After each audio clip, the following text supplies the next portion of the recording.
Lysosome पढ़ने आज आपको।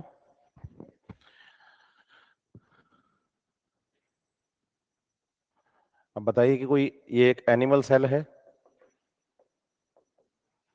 इस एनिमल सेल में ये सेल मेम्ब्रेन है और अंदर इसमें प्रेजेंट था एंडोप्लाज्मिक रेटिकुलम और ईआर से बनता है गोल्जी बॉडी और गोल्जी बॉडी से एक पैकेजिंग की हेल्प से बनती है लाइसोसोम। पहले भी बात हुई थी कि ट्रांसफेज से जो वेसाइकल्स निकलती हैं वो सारी लाइसोसोम नहीं होती, लेकिन गोल्जन वेसाइकल जो होती हैं वही लाइसोसोम होती हैं। ऐसी बात हुई थी अपनी, सही है। अब आपको ये बताना है कि इस लाइसोसोम्स के मटेरियल्स की अगर हम बात करते हैं तो लाइसोसोम्स के पास ऐसे एंजाइम्स हैं जो कि अलग अलग सेलुलर मटेरियल्स का क्या कर सकते हैं, डाइजेशन कर सकते हैं। तो वो कह रहे हैं कि भाई हमारे पास डाइजेशन के लिए मटेरियल तो है नहीं, लेकिन एंजाइम हमारे पास प्रेजेंट है। इसके अंदर अगर मैं बताऊं यहां पर, तो आप बताएंगे कि इसमें प्रेजेंट है क्या, डाइजेस्टिव एंजाइम। अब होगा क्या कि बाहर से मैक्रोमोलिक्यूल्स आएंगे। जैसे आप बताएंगे बाहर इस तरफ कोई मैक्रोमोलिक्यूल प्रेजेंट है, लेकिन ये मैक्रोमोलिक्यूल जो है वो सॉलिड नेचर के हैं। ऐसे ही आप बताइए कि इधर कोई मैक्रोमोलिक्यूल्स प्रेजेंट हैं, लेकिन ये जो मैक्रोमोलिक्यूल्स हैं वो लिक्विड नेचर के हैं। तो आप बताएं कि जैसे मैक्रोमोलिक्यूल्स की हम बात करें कि भाई ये मैक्रोमोलिक्यूल्स हैं, मैक्रोमोलिक्यूल्स जिनका साइज बड़ा हो। अब मैक्रोमोलिक्यूल सॉलिड भी हो सकते हैं और मैक्रोमोलिक्यूल्स लिक्विड भी हो सकते हैं। अब आप बताएंगे कि जो सेल मेम्ब्रेन होती है वो फ्लूइड नेचर की होती है। फ्लूइड नेचर की होती है तो जब ये मैक्रोमोलिक्यूल सेल के अंदर जाने की कोशिश करते हैं तो सेल को क्रॉस नहीं कर पाते, मेम्ब्रेन को क्रॉस नहीं कर पाते, क्योंकि मेम्ब्रेन को क्रॉस करते हैं मॉलिक्यूल्स। और मॉलिक्यूल्स जब मेम्ब्रेन को क्रॉस करते हैं तो सिंपल डिफ्यूजन, फैसिलिटेटेड डिफ्यूजन या एक्टिव ट्रांसपोर्ट से करते हैं। लेकिन अगर मैक्रोमोलिक्यूल्स हैं तो उनके लिए कोई प्रोटीन नहीं होती, मॉलिक्यूल्स के लिए प्रोटीन होती है। तो फिर आप बताएं कि क्या होगा। होगा ये कि जो मेम्ब्रेन है वो अंदर की तरफ इन्वेजिनेट हो जाएगी।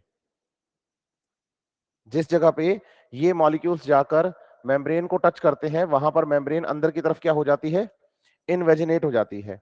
अब मेम्ब्रेन जब इन अंदर की तरफ यहां से होगी इनवेजिनेट, तो इनवेजिनेशन से यहां फॉर्मेशन हो जाएगा वेसाइकल्स का।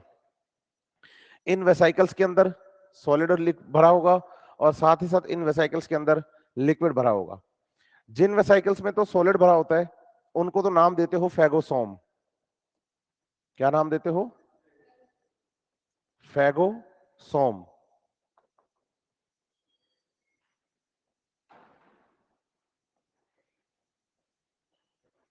और जिनमें लिक्विड भरा होता है उनको नाम देते हैं पीनोसोम। ठीक है। अब आप बताएं कि ये पूरा जो प्रोसेस है मटेरियल्स का अंदर जाना, इस पूरे प्रोसेस का नाम है एंडोसाइटोसिस। एंडोसाइटोसिस से क्या हो गया कि फॉरेन मटेरियल सेल के अंदर आ गए, लेकिन वेसाइकल्स में पैक होकर आ गए। तो जब मैक्रोमोलिक्यूल सेल के अंदर जाते हैं तो क्या होता है, एंडोसाइटोसिस होता है। अब आप बताइए इस लाइसोसोम के पास डाइजेस्टिव एंजाइम थे और इन फैगोसोम और पीनोसोम के पास मटेरियल्स थे। तो लाइसोसोम ने कहा कि आप मेरे साथ आकर जुड़ जाओ, मेरे पास डाइजेस्टिव एंजाइम है, आपके पास मटेरियल है, दोनों मिलकर डाइजेस्ट करते हैं। तो आप बताएंगे कि इनके अंदर आ गया मटेरियल, लिक्विड और सॉलिड मैक्रोमोलिक्यूल्स, और साथ ही साथ इनके अंदर आ गए डाइजेस्टिव एंजाइम्स। अब आपको यह बताना है कि जो लाइसोसोम होता है, जैसे मैं बात करूं ये लाइसोसोम है, तो इसके अंदर प्रेजेंट होते हैं क्या, डाइजेस्टिव एंजाइम्स। और आप बताइए कि ये डाइजेस्टिव एंजाइम होते हैं active at acidic pH 4.5 to 5 पर। अगर ये पीएच आप इनको दोगे 4.5 टू 5 के आसपास की पीएच अगर आप इन एंजाइम्स को दोगे तो ये एंजाइम एक्टिव होंगे और मटेरियल का डाइजेशन करेंगे, अदरवाइज ये एंजाइम्स एक्टिव नहीं होंगे। सिंपल सी बात समझनी है। तो आप बताएंगे कि फैगोसोम और पीनोसोम के अंदर जो मटेरियल प्रेजेंट थे, ये मटेरियल इस लाइसोसोम के साथ जुड़ते हैं। जुड़ने के बाद इस लाइसोसोम के एंजाइम एक्टिव होंगे, इस लाइसोसोम के एंजाइम क्या होंगे, एक्टिव होंगे। एक्टिव होंगे तो एंजाइम एक्टिव होने के बाद क्या करेंगे, यहां पर बोलो, डाइजेशन करेंगे। क्या करेंगे, जब ये डाइजेशन करेंगे तो आप बताइए जितना भी यूजफुल मटेरियल होगा वो सारा का सारा यूजफुल मटेरियल कहां आ जाएगा? सेल के साइटोप्लाज्म में। और इस लाइसोसोम के अंदर केवल और केवल क्या रह जाएगा? Waste material. और फिर आप बताइए, ये जो वेस्ट मटेरियल है इसे सेल मेम्ब्रेन के साथ जोड़कर यहां से बाहर निकाल दिया जाता है। और जब ये वेस्ट मटेरियल सेल से क्या हो रहा है? बाहर रिलीज हो रहा है। वेस्ट मटेरियल सेल से क्या हो रहा है? बाहर रिलीज हो रहा है। तो इसे हम नाम देते हैं एक्सोसाइटोसिस। तो इसका मतलब एनिमल सेल में बाहर से मैक्रोमोलेक्यूल अंदर एंटर हुए, उनका डाइजेशन किया गया, और डाइजेशन करने के बाद जो यूजफुल मटेरियल थे वो तो सेल ने रख लिए, और इसमें क्या कर दिया? सही है बात या नहीं? ये आप बताइए, इंट्रा सेलुलर डाइजेशन है, सेल के अंदर डाइजेशन हो रहा है, लेकिन फॉरेन मटेरियल का हो रहा है, बाहर से आने वाले का। और आप बताइए कि मैंने ऊपर एग्जांपल किसका लिखा? उसका रीजन ये है कि एनिमल सेल अपना फूड खुद नहीं बनाती। एनिमल सेल में फूड हमेशा बाहर से ही आता है, और सेल के अंदर डाइजेशन उसका लाइसोसोम करता है। लेकिन प्लांट सेल्स के साथ एंडोसाइटोसिस और एक्सोसाइटोसिस का प्रोसेस बहुत रेयर होता है। उसका रीजन है कि प्लांट सेल में बाहर की तरफ सेल वॉल होती है, और सेल वॉल होने की वजह से प्लांट सेल अपना फूड खुद बना रही है, उसको पता है कि बाहर से तो आना नहीं। सही है बात या नहीं? तो अगर आपसे पूछा जाए कि प्लांट और एनिमल सेल दोनों में से लाइसोसोमल एक्टिविटी ज्यादा किस में मिलती है, तो आपका आंसर होगा एनिमल सेल के अंदर लाइसोसोमल एक्टिविटीज जो होती हैं वो ज्यादा मिलती हैं। समझ रहे हैं मेरी बात या नहीं? अब आपको समझना है कि जैसे मान लीजिए इसी सेल के अंदर कोई सेल ऑर्गेनल था। जैसे मैं एग्जांपल दूं यहां पर, एग्जांपल लेता हूं माइटोकॉन्ड्रिया का। लेकिन आप बताइए कि ये माइटोकॉन्ड्रिया जो है वो कैसा हो गया है?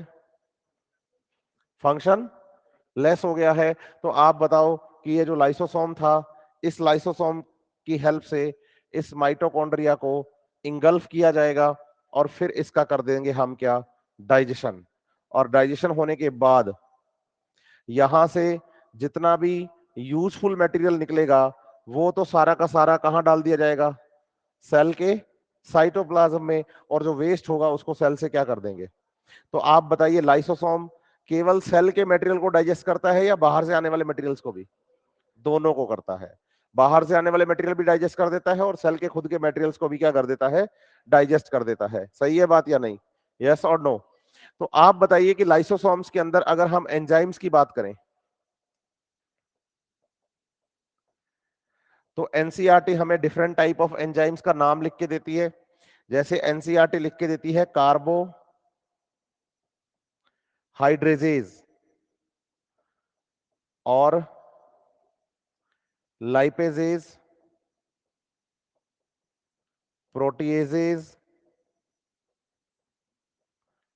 And nucleases. Carbohydrases, lipases, proteases and nucleases. कार्बोहाइड्रेजेज क्या करते हैं? कार्बोहाइड्रेट को डाइजेस्ट करते हैं। लाइपेजेज क्या करते हैं? लिपिड को डाइजेस्ट करते हैं। प्रोटीएजेज क्या करते हैं? प्रोटीन को डाइजेस्ट करते हैं।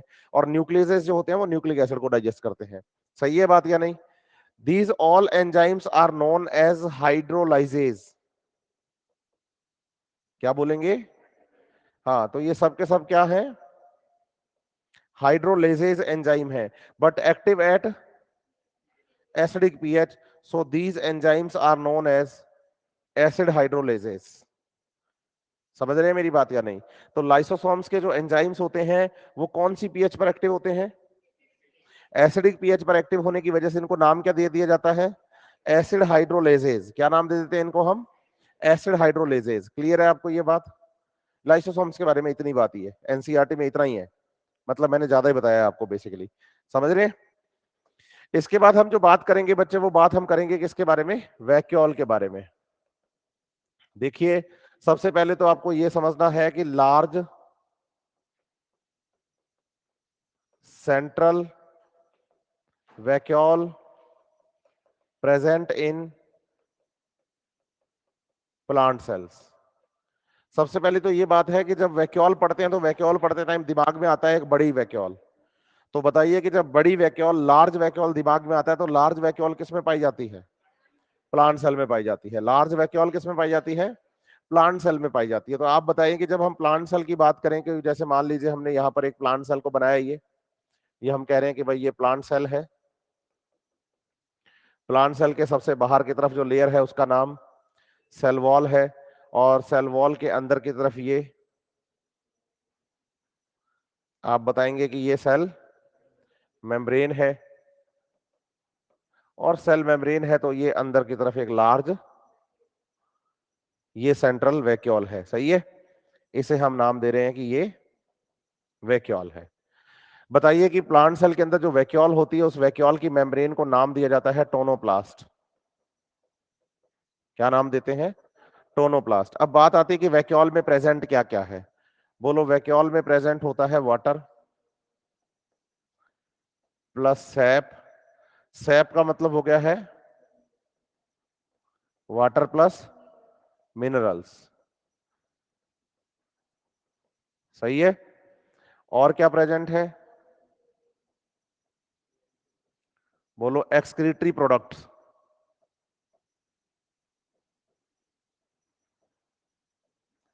ऐसे सब्सटेंस जिनको सेल से क्या करना होता है? बाहर भेजना होता है।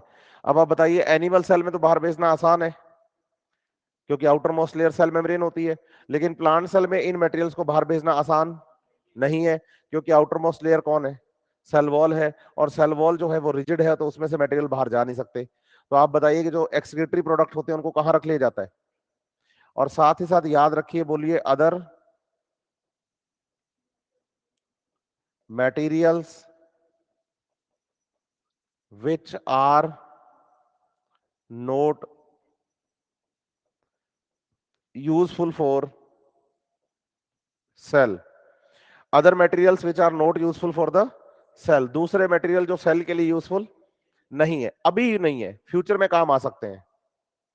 अभी यूजफुल नहीं है लेकिन फ्यूचर में काम आ सकते हैं, उन मटेरियल्स को भी कहां रखा जाता है? वैक्यूल में। सही है बात या नहीं? आप बताइए कि वैक्यूल में कॉन्सेंट्रेशन होती है ना मटेरियल्स की, वो ज्यादा होती है। Concentration of materials is more in vacuole. सही है। तो जितने भी मटेरियल हम पढ़ रहे हैं अंदर, उनकी कंसंट्रेशन यहां क्या है और साइटोप्लाज्म में। तो इसका मतलब जब भी अंदर की तरफ मटेरियल आएंगे तो मोस्टली एक्टिव ट्रांसपोर्ट से ही आएंगे।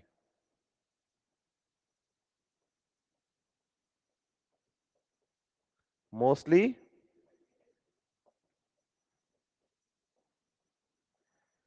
एक्टिव ट्रांसपोर्ट से ही आएंगे। समझ रहे हैं मेरी बात या नहीं? क्योंकि अंदर कंसंट्रेशन क्या रहेगी? ज्यादा।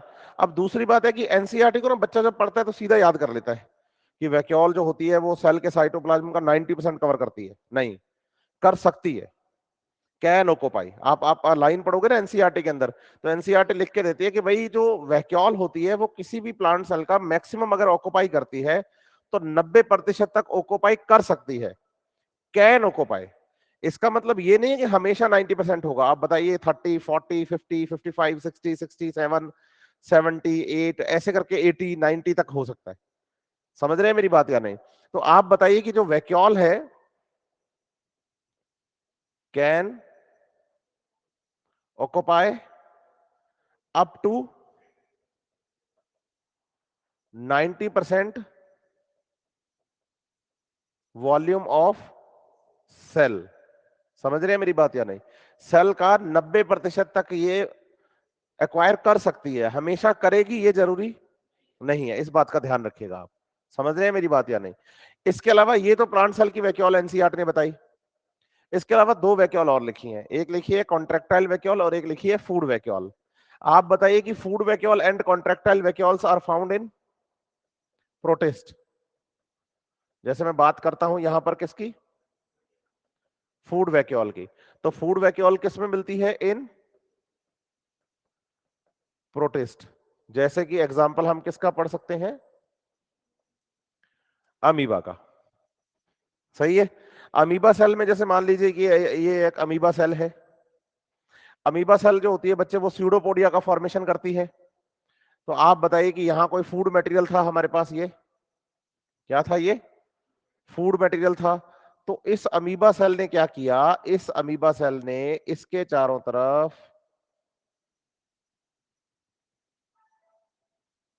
ये क्या बना दिए, स्यूडोपोडिया।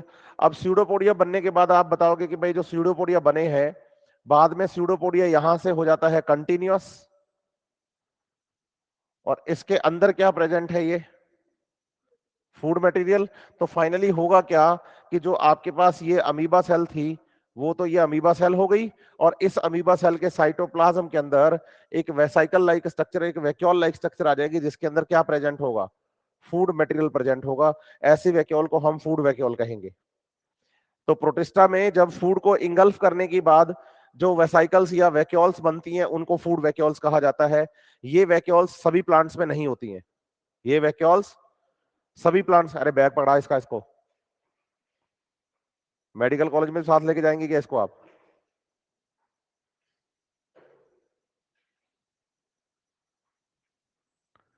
क्या है ये? फूड वैक्यूल है। समझ रहे हैं मेरी बात या नहीं? तो आप बताइए कि by the engulfing of food क्या बन रहा है? Food vacuole. क्या सब में बनता है? नहीं। एग्जाम्पल किसका याद रखना है? अब इसमें भी याद रखना, सभी प्रोटिस्ट में ऐसा नहीं होता, क्योंकि प्रोटिस्टा में जब आप पढ़ोगे अपने क्लासिफिकेशन वाले सेकंड चैप्टर के अंदर, प्रोटिस्टा किंगडम में डायटम्स हैं, डाइनोफ्लैजिलेटा है, यूग्लिना है, प्रोटिस्ट है। तो प्रोटिस्टा में याद करना है आपको बेसिकली, और वो भी उनमें याद करना है जिनमें सेल वॉल नहीं होती। जिनके अंदर सेल वॉल आ गई उनके अंदर तो ऐसा होगा ही नहीं। जैसे यूग्लिना में सेल वॉल नहीं होती लेकिन पेलिकल प्रेजेंट होता है। समझ रहे हैं मेरी बात या नहीं? तो आपको फूड वैक्यूल उनके लिए याद करनी है, ऐसे प्रोटिस्ट याद करने हैं जिनके अंदर क्या नहीं होती। इसलिए मैंने एग्जांपल किसका लिया? अमीबा एनिमल सेल को रिप्रेजेंट करता है। क्लियर है बात या नहीं? दूसरा जो आपको इसमें एग्जांपल लेना है, वो एग्जांपल लेना है आपको कॉन्ट्रैक्टाइल वैक्यूल का।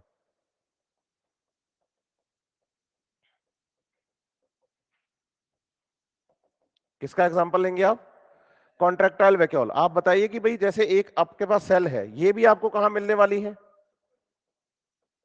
तो आप बताइए प्रोटिस्टा में ही मिलेगी। सही है। आप बताएं कि भाई आप मान लीजिए कोई सेल है, जैसे अमीबा का एग्जांपल लेता हूं मैं, पैरामीशियम का एग्जांपल लेता हूं मैं, यूग्लिना का एग्जांपल लेता हूं। आप बताइए इसके अंदर एक वेसाइकल लाइक स्ट्रक्चर है। इस वेसाइकल लाइक स्ट्रक्चर का नाम क्या है? Contractile vacuole. पहले तो ये समझो कि कॉन्ट्रैक्टाइल वैक्यूल बोला क्यों गया। आप बताइए इसका काम होता है ऑस्मो रेगुलेशन करना।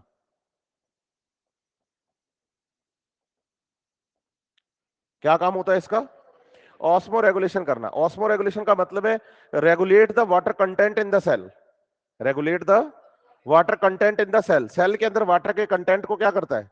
रेगुलेट, कि कितना पानी आएगा, कितना पानी सेल से बाहर जाएगा। सिंपल सा कॉन्सेप्ट है। समझ रहे हैं मेरी बात या नहीं? अब आप सोचिए कि सेल के अंदर अगर पानी की क्या आ गई, कमी, तो बताइए कॉन्ट्रैक्टाइल वैक्यूल उस वाटर को क्या करेगा? फुलफिल करेगा। तो कॉन्ट्रैक्टाइल वैक्यूल का साइज छोटा हो जाएगा। फिर आप बताइए इस सेल को बाहर से पानी मिल गया, साइटोप्लाज्म में पानी आ गया। अब साइटोप्लाज्म में एक्स्ट्रा वाटर है, तो एक्स्ट्रा वाटर वो कहां रखेंगे? इस कॉन्ट्रैक्टाइल वैक्यूल के अंदर। तो इसका साइज, तो इसका मतलब ये हो गया कि अगर सेल में एक्स्ट्रा वाटर है तो वैक्यूल का साइज, लेकिन अगर इसका मतलब पानी एक्स्ट्रा नहीं है तो वैक्यूल का साइज। तो जरूरत पड़ने पर साइज, जरूरत पड़ने पर साइज। तो आप बताइए कि according to requirement of the cell ये साइज छोटा बड़ा होता रहता है, इसलिए इसका नाम क्या हो गया? Contractile vacuole. क्लियर है बात या नहीं? और दूसरी बात आपको याद करनी है कि ये क्या करता है, तो आप बताएंगे कि एक्सक्रीशन करता है।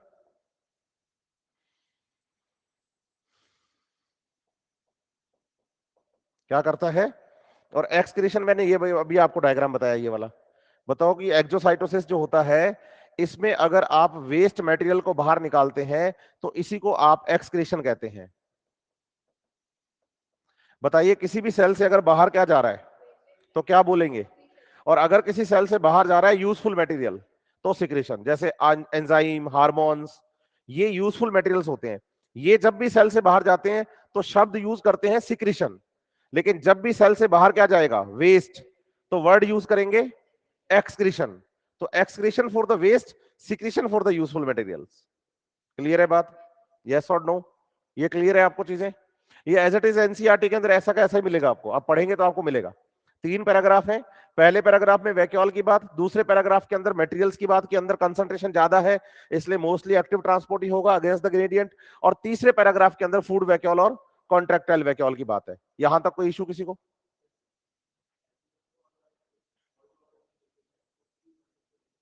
बेटा वो ट्रांसपोर्ट इन प्लांट वाला चैप्टर है ना आपका, तो ऑस्मोटिक प्रेशर और ऑस्मोटिक पोटेंशियल का कॉन्सेप्ट है ये, और ये आपके सिलेबस से हट गया। तो अभी जैसी मेरी क्लास खत्म होगी तो पेन कॉपी लेके काउंटर पे आ जाना बाहर मेरे पास, है ना, बढ़िया से बताऊंगा, लेकिन क्लास में नहीं करेंगे बात। पूछ क्यों? चैप्टर ही हट गया बच्चे, चैप्टर होता तो वो भी डिस्कस करता मैं तेरे साथ, ठीक है, लेकिन फिर भी पेन कॉपी लेके आना मेरे पास।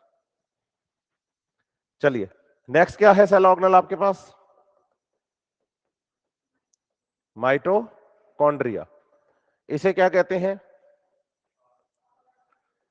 Power house of cell. Cell का क्या है ये? पावर हाउस है। क्यों? बोलो। Site for aerobic respiration. ये ध्यान रखना बात, आप जब आप रेस्पिरेशन इन प्लांट्स पढ़ते हैं ना, तो ग्लाइकोलाइसिस साइटोप्लाज्म में होता है। तो बताइए, चाहे प्लांट सेल हो और चाहे एनिमल सेल हो, ग्लाइकोलाइसिस तो सब में ही होगा, चाहे बैक्टीरियल सेल हो, चाहे एरोबिक हो, चाहे एनारोबिक हो। तो बेसिकली जब भी एरोबिक रेस्पिरेशन की बात आती है यूकैरियोटिक सेल्स में, तो आप बताएंगे कि यूकैरियोटिक सेल्स में वो एरोबिक रेस्पिरेशन कहां होता है? माइटोकॉन्ड्रिया में। इसलिए माइटोकॉन्ड्रिया को power house of the cell कहते हैं। सही है बात या नहीं? दूसरी बात आपको याद करनी है कि number of mitochondria are depends on physiological activities of cell. Physiological activities को आप याद कर सकते हैं मेटाबॉलिज्म। समझ रहे हैं मेरी बात या नहीं? कि number of the mitochondria depends on the, अगर कोई सेल एक्टिव ज्यादा है फिजियोलॉजिकल मेटाबॉलिकली, तो उसमें माइटोकॉन्ड्रिया के नंबर, लेकिन अगर कोई सेल मेटाबॉलिकली या फिजियोलॉजिकली क्या है, कम एक्टिव है, तो फिर नंबर कम होंगे। सिंपल सी बात है। सही है बात या नहीं? इसके अलावा आपको ये भी बात याद करनी है कि mitochondria are small in size, so not seen without staining. NCERT ने स्टेन का नाम तो नहीं लिखा, लेकिन एनसीईआरटी का ना एक अलग एडिशन है जिसे एनसीईआरटी एग्जाम्पलर कहते हैं, है ना। उसमें ये मेंशन है कि भाई जेनस ग्रीन से इसको क्या किया जाता है? स्टेन। किससे? जेनस ग्रीन से क्या किया जाता है? स्टेन किया जाता है। किसको? माइटोकॉन्ड्रिया को। आप बताइए कि माइटोकॉन्ड्रिया इन सेल सॉसेज या सिलेंड्रिकल शेप के होते हैं मोस्टली, ठीक है। और साथ ही साथ याद रखना है कि जो माइटोकॉन्ड्रिया है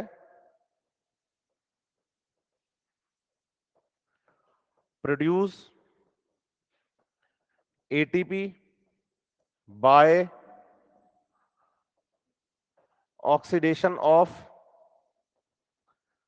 ऑर्गेनिक कंपाउंड्स। आप बताएंगे कि माइटोकॉन्ड्रिया में क्या बनता है? एटीपी बनता है by oxidation of the organic compounds. और साथ ही साथ आपको ध्यान रखनी है एक बात और। क्या बात ध्यान रखनी है? कि जो माइटोकॉन्ड्रिया है कौन है? Is a double membrane bound cell organelle. Double membrane bound cell organelle. समझ रहे हैं मेरी बात या नहीं? तो माइटोकॉन्ड्रिया कैसा सेल ऑर्गेनल है? Double membrane bound cell organelle है, ठीक है। कितनी मेम्ब्रेन होती है इसमें? दो मेम्ब्रेन। अब अगर माइटोकॉन्ड्रिया के डायग्राम की आप बात करो तो आप बताओ कि भाई माइटोकॉन्ड्रिया में कितनी मेम्ब्रेन है? एक मेम्ब्रेन हो गई, कौन सी? Outer membrane. आउटर मेम्ब्रेन जो होती है बच्चे, इसे हम बताते हैं मोर परमिएबल। कैसा बताएंगे? मोर परमिएबल, मतलब ये ज्यादा परमिएबल होती है। क्यों होती है? तो आप बताएंगे due to presence of porins protein. सही है बात या नहीं? पोरीन्स का होना बैक्टीरियल कैरेक्टर है, ध्यान रखिएगा ये बात, प्रोकैरियोटिक कैरेक्टर है। और लेकिन माइटोकॉन्ड्रिया और प्लास्टिड्स, ये दोनों का ओरिजिन हम मानते हैं प्रोकैरियोटिक सेल से, इसलिए इनमें पोरीन्स प्रेजेंट होती हैं। चैप्टर हालांकि आपके एनसीईआरटी के सिलेबस से हट गया, फिर भी 177 नंबर पेज है आपकी एनसीईआरटी का, 177 transport in plant, chapter number 11 है। इस 177 नंबर पेज पे अगर आप पढ़ोगे ना इस लाइन को, मैं बताता हूं आपको कौन सी लाइन पढ़नी है आपने। 177 फैसिलिटेटेड डिफ्यूजन में ऊपर से सेकंड पैराग्राफ है और उसकी थर्ड लाइन है बेटा, ऊपर से सेकंड पैराग्राफ है और उसकी थर्ड लाइन है कि porins are the proteins, bold करके लिखा है, विच आर मेक लार्ज और huge pores in the outer membrane of the, हाँ, प्लास्टेट्स, माइटोकॉन्ड्रिया एंड सम बैक्टीरिया। अब यहां सम बैक्टीरिया लिखने का रीजन क्या है? तो आप आइए पेज नंबर 128 पे, थोड़ा जल्दी से हाथ चलाइए। 128 पे यहां एक हेडिंग है cell envelope and its modifications. बताइए प्रोकैरियोटिक सेल की बात चल रही है, ये किसकी बात चल रही है? प्रोकैरियोटिक की, क्योंकि हेडिंग का नंबर कितना है? 8.4, सही है। और पिछले पेज पे देखो 8.4 कौन है? पिछला पेज इधर होता है, 127 होगा ना लास्ट पेज। हाँ, 8.4 कौन है? और उसकी सब हेडिंग है 8.4.1 cell envelope and its modification. इसके पहले ही पैराग्राफ के लास्ट में देखो एनसीईआरटी ने बोल्ड करके दो शब्द लिखे हैं, ग्राम पॉजिटिव और ग्राम नेगेटिव। क्या लिखा है? ग्राम पॉजिटिव और ग्राम नेगेटिव। भाई साहब आप इधर आइए मेरे पास, फुर्ती से आइए, लेके आइए पेन कॉपी, क्या है आपके पास? ये जो पढ़ रहे हैं आप यही ले आइए, यहां बैठिए, आइए फुर्ती से। है क्या कह रहे हैं? हाँ हाँ, यहाँ वहां कहीं भी बैठ, बैठ तो सही। नाम क्या तेरा? कहां से है हरीशपाल जी आप? तो पढ़ाई पे ध्यान दीजिए, पिछले 20 मिनट से बैठे, आपको एक शब्द नहीं पता मैंने क्या बोला है, पता है आपको? है बेटा? कैमरे लग रहे हैं यहाँ पर, इधर भी लग रहे हैं, उधर भी लग रहे हैं, हर जगह ही, है ना? बेवकूफ बना लेकिन तरीके से। बैठ।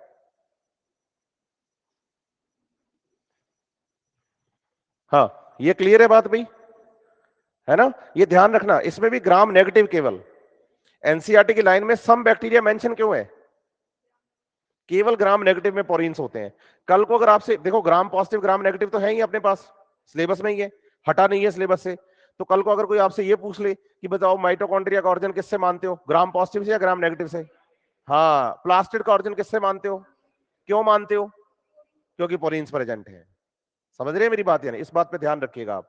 अब दूसरी बात आपको समझनी है कि इसके अंदर की तरफ दूसरी मेम्ब्रेन भी एक प्रेजेंट है, क्योंकि माइटोकॉन्ड्रिया तो कैसा है? हाँ, डबल मेम्ब्रेन बाउंड है। और इसको हम क्या नाम देंगे? Inner membrane. जब हम इनर मेम्ब्रेन की बात करते हैं तो आप बताते हैं कि ये मोर सेलेक्टिव है। तो आप बताइए, आउटर मेम्ब्रेन तो मोर परमिएबल है और इनर मेम्ब्रेन मोर सेलेक्टिव है। समझ रहे हैं मेरी बात या नहीं? मोर सेलेक्टिव होने का मतलब है like as the cell membrane, जो हमने कल वाले लेक्चर में पढ़ा था ना, फॉस्फोलिपिड बाइलेयर, फिर उसके अंदर प्रोटीन और integral proteins, peripheral protein, transmembrane protein, active transport, simple diffusion, facilitated diffusion, वो सब काम करता है कौन? Inner membrane. तो inner membrane is more selective, समझ रहे हैं? Outer membrane is more permeable. और दोनों मेम्ब्रेन के बीच का जो स्पेस होता है उसको नाम देते हैं पीएमएस, पेरी माइटोकॉन्ड्रियल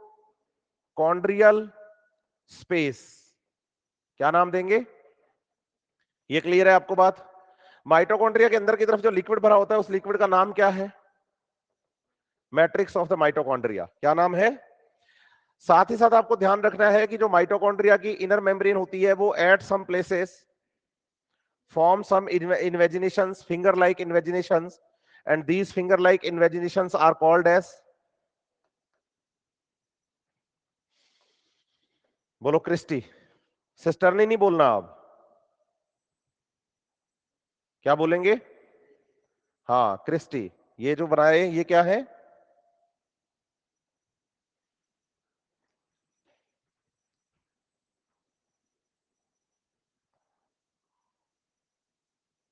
ये क्या है?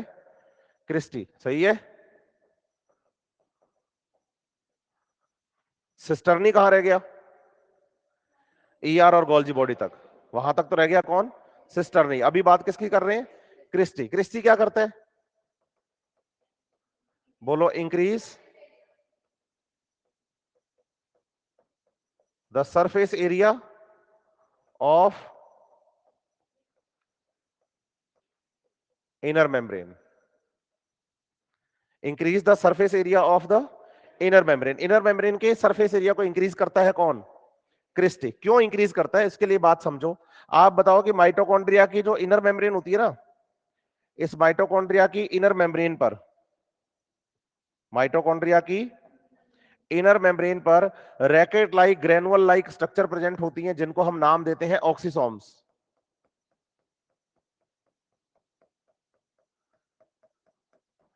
और आप बताओ कि ये ऑक्सीसोम ज्यादा नंबर में आ सकें, ये ऑक्सीसोम्स ज्यादा नंबर्स में आ सकें, इसलिए इसके अंदर के इनर मेम्ब्रेन का सरफेस एरिया क्या कर दिया गया?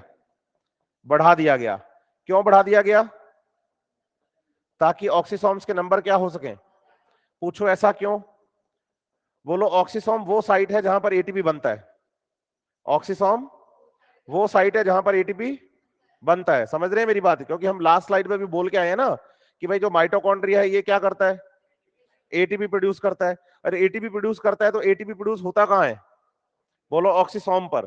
और ऑक्सीसोम के नंबर क्या हो जाए? ज्यादा। इसलिए क्या किया गया है? जैसे मैं आपको बताऊं यहां पर कि भाई ये माइटोकॉन्ड्रिया की मान लो आउटर मेम्ब्रेन है और ये माइटोकॉन्ड्रिया की मान लो इनर मेम्ब्रेन है। सही है। और ये इन दोनों के बीच का स्पेस पेरीमाइटोकॉन्ड्रियल स्पेस है। तो आप बताओ कि माइटोकॉन्ड्रिया की जो इनर मेम्ब्रेन होती है,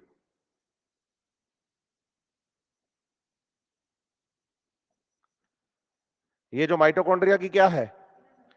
इनर मेम्ब्रेन। इसमें दो प्रोटीन प्रेजेंट होते हैं, एक का नाम होता है F0 और एक का नाम होता है F1।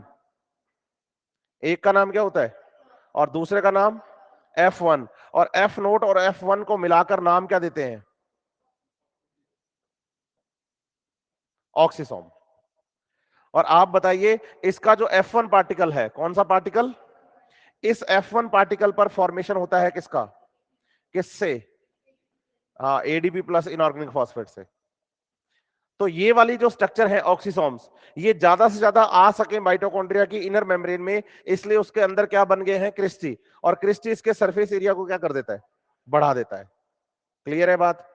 दूसरा आपको बताना है कि जो माइटोकॉन्ड्रिया है, इस माइटोकॉन्ड्रिया के पास अपना खुद का double standard circular DNA present होता है। सर्कुलर डीएनए किसको कहते हैं? जिसमें थर्ड और फिफ्थ एंड फ्री नहीं होते। अगर आपके पास डीएनए के एंड्स फ्री हैं तो वो लीनियर डीएनए होगा, और अगर उसके एंड्स फ्री तो वो फिर सर्कुलर डीएनए होगा। चलो मुझे बताओ ये डीएनए कैसा है? लीनियर है या सर्कुलर है? हाँ लीनियर है। इसको आप ये मत देखना कि शेप पे चले जाओ। अगर मैं यही पूछूं कि ये डीएनए कैसा है? एंड फ्री नहीं है। एंड फ्री है तो नहीं है तो हाँ ऐसे समझना है। समझ रहे हैं? तो डीएनए कैसा है? डबल स्टैंडर्ड है और साथ ही साथ कैसा है? सर्कुलर है। दूसरी बात आपको यहां यह समझनी है कि जो माइटोकॉन्ड्रिया होते हैं, इन माइटोकॉन्ड्रिया के अंदर प्रेजेंट होते हैं इनके खुद के क्या? राइबोसोम। और राइबोसोम कैसे होते हैं? 70s टाइप के राइबोसोम्स। सही है। तो आप बताइए इनके पास खुद का राइबोसोम, खुद का डीएनए प्रेजेंट है। तो सिंपल सी बात हो गई कि ये डीएनए आगे बनाएगा किसको? आरएनए को। और आरएनए राइबोसोम पर जाकर बनाएगा किसको? प्रोटीन को। सही है बात या नहीं? तो माइटोकॉन्ड्रिया के पास अपना खुद का प्रोटीन सिंथेसिस मशीनरी प्रेजेंट होता है। माइटोकॉन्ड्रिया के पास अपना खुद का प्रोटीन सिंथेसिस मशीनरी प्रेजेंट होता है। यस और नो? तो आप बताइए in mitochondria protein synthesis machinery present, वो मशीनरी में कौन कौन आएगा? बोलो। DNA, RNA and ribosomes. ये तीनों मिलकर क्या बनाते हैं? प्रोटीन। यस और नो? लेकिन यही आपको यह भी बात याद रखनी है कि in mitochondria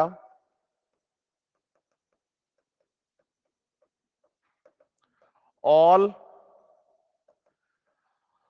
required proteins are not synthesized. All required proteins are not synthesized, सारे रिक्वायर्ड प्रोटीन्स यहां पर सिंथेसाइज नहीं होती। So for other proteins it depends on nuclear DNA. क्या ये सारे प्रोटीन अपने खुद बना पाता है? क्या थोड़े बना पाता है?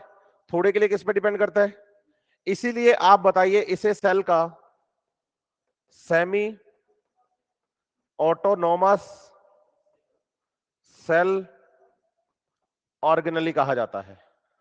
क्या कहा जाता है? Semi autonomous cell organelle. क्यों कहते हैं? क्योंकि ये सारे प्रोटीन नहीं बना पाता। अगर ये सारे प्रोटीन बनाता तो ऑटोनोमस ही हो जाता। फिर तो सही है बात या नहीं? यस और नो? साथ ही साथ आपको ये याद रखना है कि mitochondria increase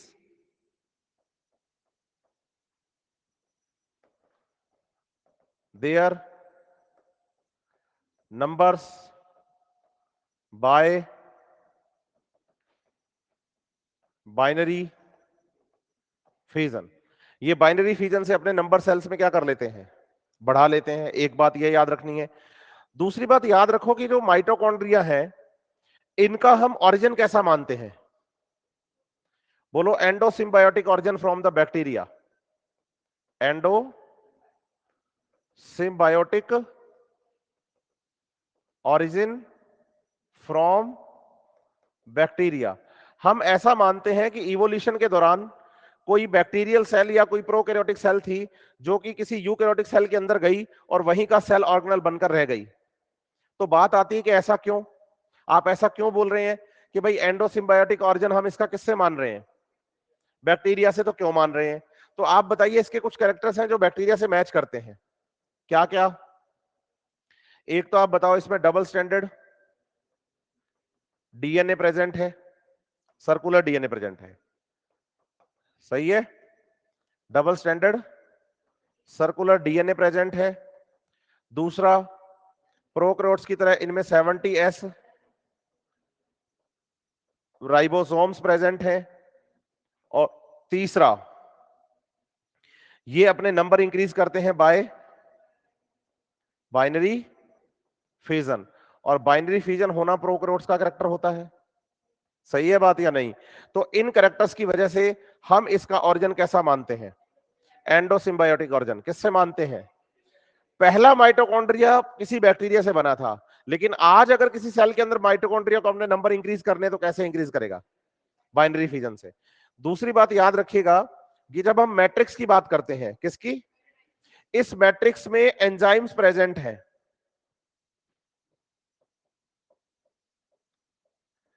four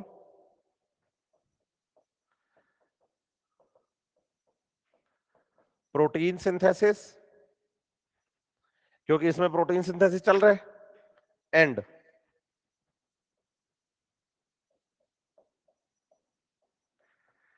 Krebs cycle, क्योंकि mitochondria is the site of aerobic respiration. और एरोबिक रेस्पिरेशन का सबसे मेन प्रोसेस कौन है? क्रेब्स साइकिल, जिसमें केमिकल रिएक्शन सबसे ज्यादा होती हैं। देखो ध्यान रखना, आप ईटीएस बोल सकते हैं, लेकिन कब बोल सकते हैं? जब आपसे पूछा जाए एटीपी प्रोड्यूसिंग। पूछे एरोबिक रेस्पिरेशन का ऐसा प्रोसेस बताओ जो एटीपी सबसे ज्यादा बनाता है, तो फिर आप नाम देना ईटीएस। लेकिन अगर पूछें कि भाई एरोबिक रेस्पिरेशन का मेन प्रोसेस कौन है, मेन कौन है, एटीपी ज्यादा कौन बनाता है, जैसे कल मैंने सेल मेम्ब्रेन में बताया, मेन कौन है? लिपिड। ज्यादा कौन है? प्रोटीन। ऐसे ही मेन कौन है? Krebs cycle. ज्यादा एटीपी कौन बनाता है? एटीएस। दोनों बातों में फर्क है। ज्यादा एटीपी बनाने वाला प्रोसेस कौन है और मेन प्रोसेस कौन है? एग्जैक्टली ये क्लियर है आपको बातें? इसके बाद हम बात करते हैं किसकी? प्लास्टिड्स की। Plastids found in plant cells and euglenoids. NCERT लिख के दे रही है, लेकिन आपको समझना है कि प्रोटिस्ट में भी होते हैं। यूग्लेनोइड्स में केवल यही नहीं है कि प्रोटिस्टा में केवल यूग्लेनोइड्स हैं। आप बताइए, डाइनोफ्लैजिलेट हैं, डायटम्स हैं, लेकिन उनके कैरेक्टर प्लांट्स वाले होते हैं, इसलिए उनको प्लांट में इंक्लूड कर लिया गया। सही है बात या नहीं? तो आप बताइए कि plastids found in plant cells and eukaryotes. हम बात जो करने वाले हैं वो डिटेल में किसकी करने वाले हैं? प्लांट सेल की। तो आप बताइए कि जब हम प्लांट सेल के अंदर प्लास्टिड्स की बात करते हैं तो बेसिकली प्लास्टिड्स हमारे पास कितने टाइप के होते हैं? 3 टाइप्स के। सही है। सबसे पहले प्लास्टिड्स ल्यूकोप्लास्ट। आप बताइए कि ये प्लास्टिड्स कलरलेस होते हैं। सही है। दूसरे प्लास्टिड्स क्लोरोप्लास्ट। आप बताइए कि ये ग्रीन कलर के होते हैं। और तीसरे प्लास्टिड्स बोलो क्रोमोप्लास्ट। ये आपको बताना है कि कलरफुल होते हैं। कैसे होते हैं? कलरफुल। तो पहले प्लास्टिड्स कौन हुए? दूसरे, तीसरे। सही है बात या नहीं? यस और नो? इनके बारे में बात करो तो ल्यूकोप्लास्ट कलरलेस है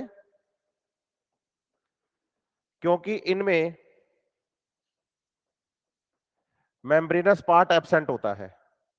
मेम्ब्रेनस पार्ट कौन है पता है आपको? ग्रेना। आप बताइए अगर किसी प्लास्टिड में कलर आ रहा है ना, अगर किसी प्लास्टिड में, तो उसके पिगमेंट्स की वजह से आ रहा है, और पिगमेंट हमेशा ग्रेना में होते हैं, स्ट्रोमा में नहीं। मैं आगे भी पढ़ाऊंगा आपको। ठीक है बात या नहीं? इनका मेन फंक्शन क्या है? Food storage. सही है बात या नहीं? तो बेसिकली आपको इसके कितने टाइप्स याद करने हैं? 3 टाइप्स याद करने हैं। फर्स्ट आपको याद करना है, बोलो अमाइलोप्लास्ट। सेकंड आपको याद करना है एल्यूरोप्लास्ट। और थर्ड आपको याद करना है एलियोप्लास्ट।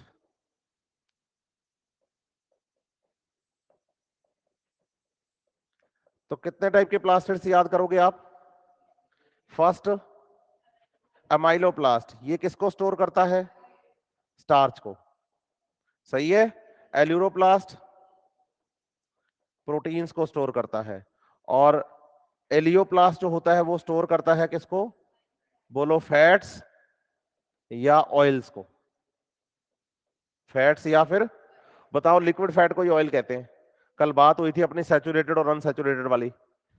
कार्बन कार्बन के बीच में फैटी एसिड में सिंगल बॉन्ड हो तो सैचुरेटेड सॉलिड फैट, और अगर बच्चे उसमें डबल बॉन्ड या ट्रिपल बॉन्ड आ जाए तो लिक्विड फैट हो जाती है। और आप बताइए प्लांट्स की जो फैट होती है वो लिक्विड फैट होती है। भाई सरसों का तेल, बादाम का तेल, आलमंड का तेल, जितने भी तेल हैं, सनफ्लावर का ऑयल, ऑयल जितने भी हैं, कैस्टर ऑयल, ऑयल सारे के सारे फैट है। लिक्विड फैट को ही हम क्या बोलते हैं? ऑयल बोलते हैं। एनिमल्स में ये फैट सॉलिड होती है, लेकिन प्लांट्स में ये फैट लिक्विड होती है, मतलब अनसैचुरेटेड फैटी एसिड वाली होती है। कल अपनी बात हुई भी थी इस पे। सही है बात या नहीं? तो आपको बताना है कि ल्यूकोप्लास्ट कितने टाइप के हैं? 3 टाइप के। अब इसमें याद रखिए कि ग्रीन कलर के हैं तो इनका मेन फंक्शन क्या है? बोलो, इसकी तो हम डिटेल स्ट्रक्चर पढ़ेंगे क्योंकि एनसीईआरटी ने हमें इसी की डिटेल स्ट्रक्चर पढ़ाई भी है। तो हम क्लोरोप्लास्ट के बारे में तो डिटेल करेंगे। आगे हम चलते हैं किसकी तरफ? क्रोमोप्लास्ट की तरफ। तो आप बताएंगे कि जो क्रोमोप्लास्ट होता है इसमें मेम्ब्रेनस पार्ट प्रेजेंट होता है, मतलब ग्रेना प्रेजेंट है इसके अंदर, इसलिए कलर आ रहा है। कलरलेस है मतलब ग्रेना नहीं है, कलर आ रहा है मतलब ग्रेना है। सही है बात या नहीं? और आपको इसमें बताना है कि भाई कलरफुल पिगमेंट्स प्रेजेंट होते हैं, और उन कलरफुल पिगमेंट्स का नाम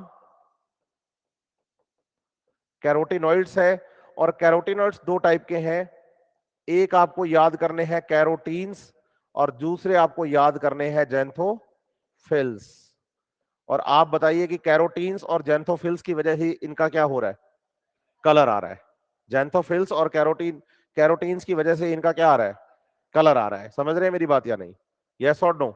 तो कितने टाइप के प्लास्टिड है? फर्स्ट, सेकेंड और थर्ड। तो आप बताइए हम डिटेल किसकी करने वाले हैं? क्लोरोप्लास्ट की। किसकी डिटेल करने वाले हैं? आप बताइए। Like as mitochondria, like as mitochondria, chloroplast is also a double membrane bound cell organelle. सही है बात या नहीं? जैसे हम बात करें यहां पर क्लोरोप्लास्ट की, तो आप बताएंगे कि जो क्लोरोप्लास्ट है वो भी कैसा है? Double membrane bound cell organelle. ये इसकी क्या है? Outer membrane. माइटोकॉन्ड्रिया की तरह ये भी क्या है? क्यों? एग्जैक्टली यहां पर भी क्या प्रेजेंट है? हाँ, और हमने तो लाइन पढ़ी थी ना कि porins are proteins which are form और मेक द लार्ज और huge pores in the outer membrane of mitochondria plastids and, तो इसका मतलब प्लास्टिड्स के अंदर, क्लोरोप्लास्ट के अंदर भी पोरीन्स प्रेजेंट होते हैं। सही है। दूसरा जो मेम्ब्रेन है अंदर की तरफ, इस मेम्ब्रेन का नाम है इनर मेम्ब्रेन। ये आपको बताना है कि मोर सेलेक्टिव होती है ना कि परमिएबल। सही है। और दोनों के बीच में space periplastidial space, PPS, periplastidial space. आप बताइए इसके अंदर की तरफ जितना भी लिक्विड भरा होता है उसे हम नाम क्या देते हैं? स्ट्रोमा। और स्ट्रोमा के अंदर आपको बताना है कि मेम्ब्रेनस स्ट्रक्चर्स प्रेजेंट होती हैं बच्चे, जिनको हम नाम देते हैं थाइलेकोइड्स। बोलो, flatten membrane structures known as thylakoids. Thylakoids दो टाइप की होती हैं, एक तो वो जो ग्रुप बनाती हैं, ये जो ग्रुप बनाने वाली थाइलेकोइड होती है इसे नाम देते हैं ग्रेना थाइलेकोइड। क्या नाम देते हैं? And the one group of the thylakoids is known as granum. एक ग्रुप का नाम क्या है? ऐसे मल्टीपल ग्रुप्स होते हैं, ऐसे मल्टीपल ग्रुप्स होते हैं। जैसे मैं अगर यहां पर देखूं आपके लिए, तो आपके लिए यहां पर मैंने कितने ग्रुप बनाए हैं? दो। लेकिन आप एनसीईआरटी पेज नंबर 136 पे ऊपर डायग्राम देखो एनसीईआरटी का, इसमें ऐसे आपको स्टैक लाइक ग्रुप्स बहुत सारे मिलेंगे। ये जो मल्टीपल ग्रुप्स हैं, इन मल्टीपल ग्रुप्स को सबको मिलाकर हम नाम क्या देते हैं? ग्रेना। तो बताइए ग्रीन कलर का जितना भी पार्ट है इसका नाम क्या है? ग्रेना। क्या नाम है? ग्रेना। सिंगल ग्रुप ग्रेनम, सारे के सारे ग्रुप ग्रेना। सही है बात या नहीं? एक ग्रेना के अंदर दो ग्रुप्स को, मतलब दो ग्रेनम को जोड़ने वाली ये जो थाइलेकोइड होती है, इसे नाम दिया जाता है स्ट्रोमा थाइलेकोइड, या नाम दिया जाता है स्ट्रोमा लेमिली। स्ट्रोमा थाइलेकोइड या स्ट्रोमा लेमिली इसको नाम देंगे हम। समझ रहे हैं मेरी बात या नहीं? तो स्ट्रोमा थाइलेकोइड या स्ट्रोमा लेमिली। क्लियर है बात? इसके साथ साथ आपको याद करना है कि इसके अंदर भी, इसके स्ट्रोमा पार्ट में double standard circular DNA present है, और साथ ही साथ लाइक एज द माइटोकॉन्ड्रिया, इसमें भी आपको 70s टाइप ऑफ राइबोसोम्स मिलते हैं। इसका मतलब इस डीएनए से भी आरएनए बनता है, और ये आरएनए राइबोसोम पर जाकर प्रोटीन सिंथेसिस करता है। सही है। मतलब ये काम तो माइटोकॉन्ड्रिया में भी हो रहा था, तो बोलो ये काम प्लास्टिड में भी हो रहा है। इसका मतलब प्लास्टिड भी जो है माइटोकॉन्ड्रिया की तरह प्लांट सेल के सेमी ऑटोनॉमस सेल ऑर्गेनल होते हैं, क्योंकि इनके अंदर भी प्रोटीन सिंथेसिस होता है, लेकिन कंप्लीट प्रोटीन सिंथेसिस ये भी नहीं कर पाते, कुछ प्रोटीन्स के लिए डिपेंड करते हैं किस पर? हाँ, तो आपको बताना है कि like as the mitochondria chloroplast are also semi autonomous cell organelle.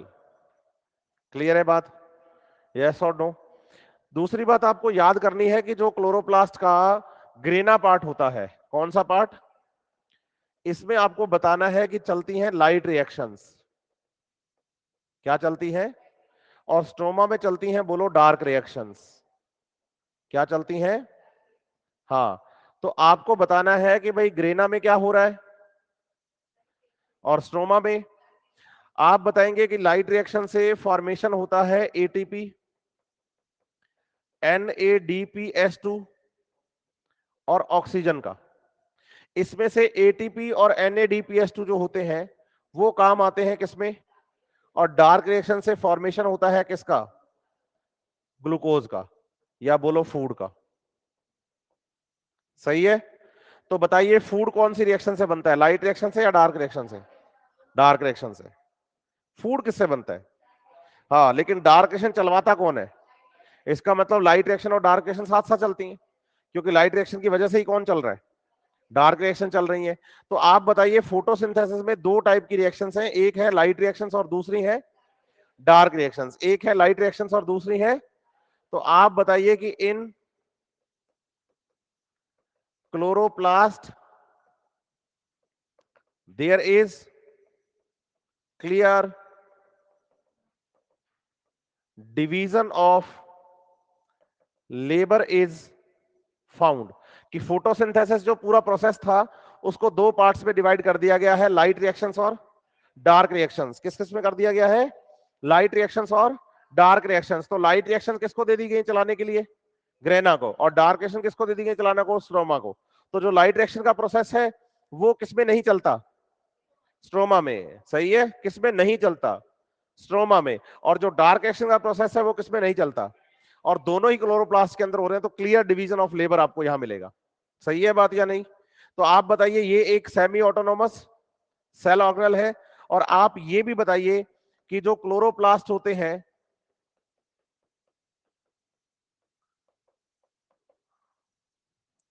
ये आपको बताना है कि क्लोरोप्लास्ट का भी हम क्या मानते हैं? बोलो, endo symbiotic origin from cyanobacteria, मतलब वही प्रोकैरियोट। सही है। क्यों मानते हैं? बोलो, वही double standard circular DNA present है। सही है। और 70s राइबोसोम्स हैं, और ये भी बाइनरी फ्यूजन करते हैं। सही है। एक बात और ध्यान रखिएगा, बोलो, one type of plastid can converts into another type because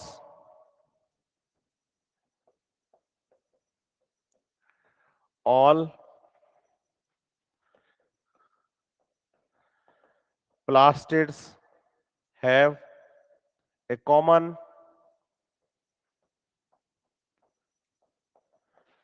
genetic material, कि जो प्लास्टिड्स होते हैं वो एक से दूसरे पे कन्वर्ट हो सकते हैं। जैसे मैं एग्जांपल देके बताता हूं। आप बताइए कि मेरिस्टेमेटिक सेल में जो प्लास्टिड्स होते हैं वो वास्तव में प्रोप्लास्टिड होते हैं। इमैच्योर प्लास्टिड कहते हैं इसको हम। क्या कहते हैं? इमैच्योर प्लास्टिड कहेंगे इसे हम। कहां प्रेजेंट है? मेरिस्टेमेटिक सेल में। अब क्या होता है कि भाई डिपेंड करता है कि मेरिस्टेमेटिक सेल्स जब मैच्योर सेल्स का फॉर्मेशन करती हैं, अगर वो मैच्योर सेल्स कलरलेस पार्ट की बनेगी तो ये प्रोप्लास्टिड ल्यूकोप्लास्ट में डेवलप हो जाता है। ग्रीन कलर में बनेगी तो क्लोरोप्लास्ट में डेवलप हो जाता है। और अगर वो सेल्स किसी कलरफुल पार्ट की बनेगी तो वो क्रोमोप्लास्ट बन जाता है। तो डिपेंड करता है कि मेरिस्टेम की जो सेल्स हैं वो मैच्योरिटी पर किस में डेवलप हो रही हैं। अगर कलरलेस पार्ट में डेवलप हो रही है तो ग्रीन कलर में डेवलप हो रही है तो, और अगर कलरलेस पार्ट में डेवलप हो रही है तो ल्यूकोप्लास्ट, और कलरफुल में हो रही है तो क्रोमोप्लास्ट। सही है बात या नहीं? इसमें तो कोई इशू नहीं है। प्रोप्लास्टिड प्लास्टिड की इमेच्योर फॉर्म होती है ना? तो बताइए, सबका जेनेटिक मटेरियल कॉमन क्यों है? क्योंकि सभी प्रोप्लास्टिड से डेवलप हुए हैं। तो जो जेनेटिक मटेरियल इसका था वही इसका, वही इसका, वही इसका है। हाँ या ना? अब आप बताओ कि भाई एक टाइप का प्लास्टिड किसी दूसरे टाइप के प्लास्टिड में कन्वर्ट हो सकता है? यही तो लिखा है ना कि कैन कन्वर्ट्स, नोट नहीं, हो सकता है। क्यों हो सकता है? क्योंकि सबका जेनेटिक मटेरियल क्या है? सेम है। तो ये एग्जांपल आप देखो यहां पर कि क्लोरोप्लास्ट किस में डेवलप हो रहा है? क्रोमोप्लास्ट में। बोलो कब? एट द टाइम ऑफ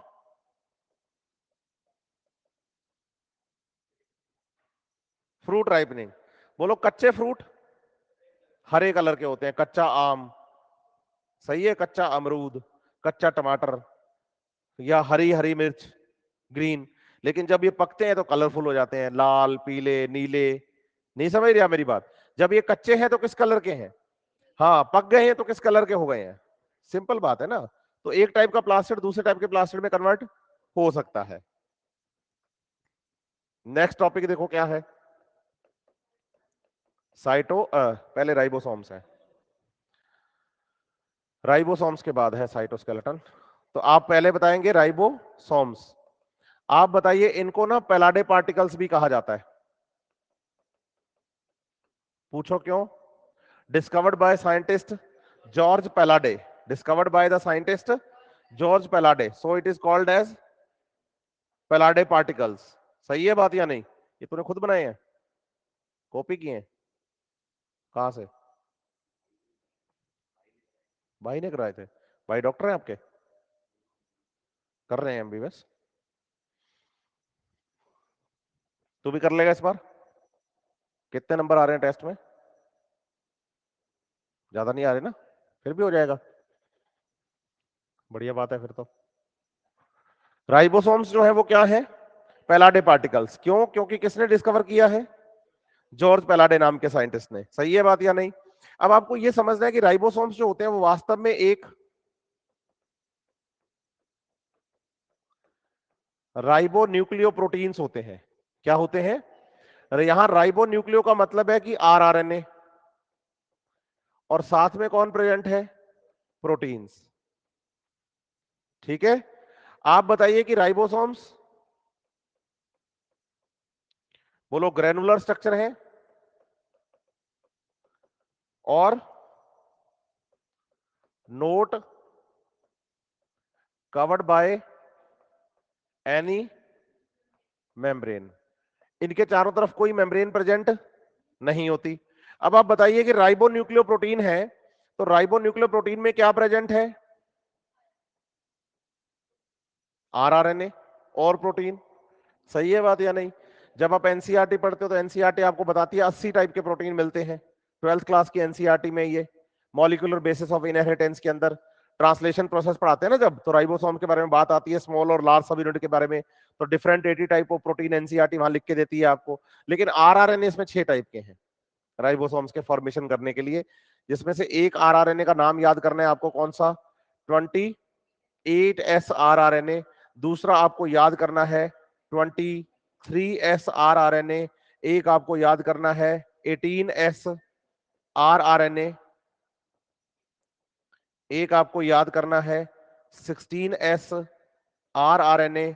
एक आपको याद करना है 5.8S आरआरएनए। केवल 5.8 बोलने से काम नहीं चलेगा, एस बोलना कंपलसरी है। हाँ, और लास्ट आपको याद करना है 5S आरआरएनए। तो आरआरएनए कितने टाइप के हैं? प्रोटीन। हाँ, लेकिन वो बात यहां नहीं लिखी हुई। कहां लिखी हुई है? मॉलिक्यूलर बेसिस ऑफ इनहेरिटेंस में पढ़ लिया आपने वो चैप्टर तो। हाँ, तो उसके अंदर कितने टाइप की प्रोटीन्स की बात है? 80 टाइप ऑफ प्रोटीन्स की बात है। सही है बात या नहीं? अब आप बताएं कि भाई हमारे पास जब हम स्ट्रक्चर की बात करें तो सबसे पहले तो ये समझें कि हमारे पास प्रेजेंट है राइबोसोम्स। राइबोसोम्स आप बताइए दो टाइप के हैं, एक होते हैं 70S, एक होते हैं 80S। सही है। बताइए कि जो 70S राइबोसोम्स होते हैं इनको हम प्रोकैरियोटिक राइबोसोम्स बोलते हैं।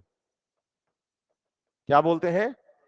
और जो 80S राइबोसोम्स होते हैं इनको यूकैरियोटिक राइबोसोम्स बोलते हैं। सही है बात या नहीं? तो बताइए, 70S ribosomes are found in prokaryotic cell और यूकैरियोटिक सेल? बोथ। बोथ। केवल प्रोकैरियोटिक राइबोसोम कहते हैं इसको। इसका मतलब ये नहीं कि ये केवल प्रोकैरियोटिक सेल में है, ये यूकैरियोटिक सेल में भी है। कहां पर है? माइटोकॉन्ड्रिया और प्लास्टिड्स के अंदर, अभी अभी पढ़ के आए हैं हम। लेकिन आप बताइए 80S ribosomes are found in prokaryotic cell और यूकैरियोटिक सेल? Only eukaryotic. सही है बात या नहीं? फिर आप बताइए, राइबोसोम्स का फॉर्मेशन करती हैं सब यूनिट्स। सब यूनिट्स आपको दो टाइप की याद करनी है। एक आप याद करेंगे, बोलो, लार्ज सब यूनिट। एक आप याद करेंगे स्मॉल सब यूनिट। ऐसे इधर एक लार्ज और एक स्मॉल सब यूनिट। सही है। तो आप बताइए, राइबोसोम्स आर फॉर्म बाय सब यूनिट्स। 70S में लार्ज सब यूनिट का नंबर होता है और स्मॉल सब यूनिट, ऐसे इधर लार्ज सब यूनिट 60S और स्मॉल सब यूनिट 40S। सही है। और आप बताइए कि इन सब यूनिट्स का फॉर्मेशन कौन करता है? आरआरएनए। सब यूनिट्स को कौन बनाएगा? आरआरएनए। आरआरएनए कौन बनाएगा? न्यूक्लियोलस। सही है बात या नहीं? अब इसमें कौन कौन से आरआरएनए प्रेजेंट हैं? बोलो। 23S और 5S आरआरएनए है। इसमें कौन से आरआरएनए है?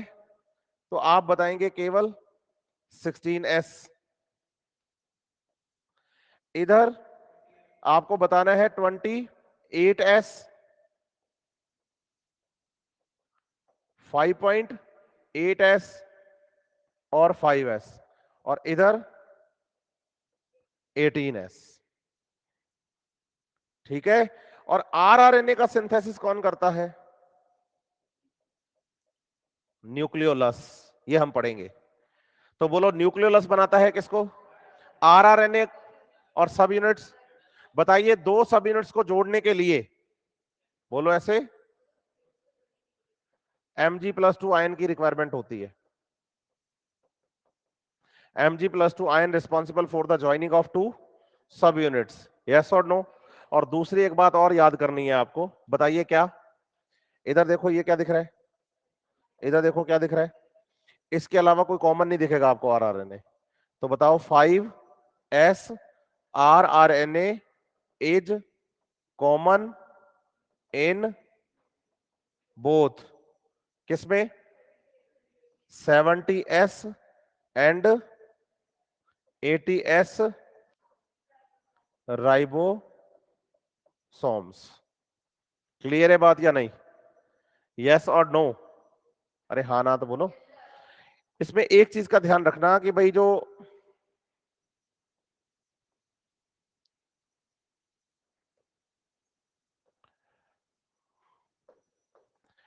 यहां पर S है ना, S, इसका मतलब है स्वेडबर्ग यूनिट या सेडिमेंटेशन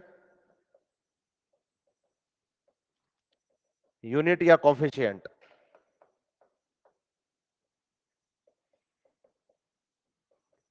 और आप बताइए कि सेडिमेंटेशन कॉफिशिएंट जो है वो इनडायरेक्टली राइबोसोम्स के साइज और डेंसिटी को रिप्रेजेंट करता है। तो आप बताइए कि अगर S 70 के साथ है तो 70 बड़ा है या 80? बड़ा कौन है? हाँ, 80 ज्यादा है या 70 ज्यादा है? हाँ, तो ऐसे समझिए कि 70S राइबोसोम स्मॉल राइबोसोम है और 80S राइबोसोम्स लार्ज राइबोसोम्स है। कल को एग्जाम में क्वेश्चन आ जाए कि eukaryotic ribosomes are larger than prokaryotic, तो आप बताइए yes. Prokaryotic ribosomes are smaller than eukaryotic, तो आप बताइए यस। क्योंकि यहां जो S है वो सेडिमेंटेशन कॉफिशिएंट या स्वेडबर्ग यूनिट राइबोसोम्स के साइज और डेंसिटी को रिप्रेजेंट करता है। इसका मतलब सबसे बड़ा आरआरएनए बताओ कौन सा है? उससे छोटा, उससे छोटा, उससे छोटा, उससे छोटा, और सबसे छोटा आरआरएनए। एग्जैक्टली, ये बात ध्यान रखिएगा आप। और ऐसा कौन सा आरआरएनए है जो 70 और 80 दोनों में कॉमन है? और आप बताइए कि जो राइबोसोम्स होते हैं वो site for the protein synthesis होते हैं। राइबोसोम्स जो होते हैं वो site for protein synthesis. Clear है बात? हाँ या ना? बिल्कुल। आगे बढ़े फिर। नेक्स्ट जो टॉपिक है आपका वो क्या है? साइटोस्केलेटन। देखो, स्केलेटन का मतलब होता है बच्चे मैकेनिकल सपोर्ट देने वाला, मैकेनिकल स्ट्रेंथ देने वाला। और अगर वो किसको स्ट्रेंथ दे रहा हो तो क्या बोल देंगे? साइटोस्केलेटन। क्या बोल देंगे? साइटोस्केलेटन। क्या बोलेंगे? Structure, proteinaceous, filamentous or the tubular structure which provide the mechanical support to the cell is called as cytoskeleton. तो आप बताइए कि cytoskeleton is, आप बताओ कि elaborated